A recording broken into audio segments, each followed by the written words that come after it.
Ayan. So nandito tayo ngayon sa sports complex ng Santiago City.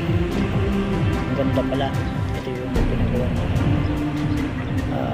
Honorable Mayor Sinatan. Sports complex. First time kong pumunta rito kasi dito ginanap yung pan-run ng Montessori School. Kasama kasi yung anak ko sa mga na nagpan-run dito. Iwan pala.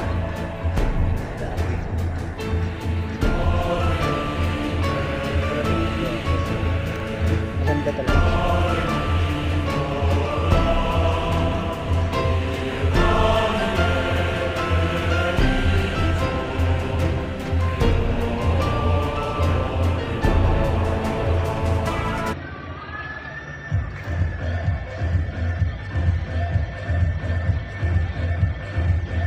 Maaga kaming pumunta rito. Anong oras kanina? Itong mga iba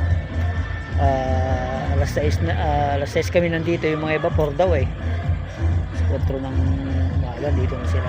Madaling araw. Ganda rin, no? Ang laki talaga siya.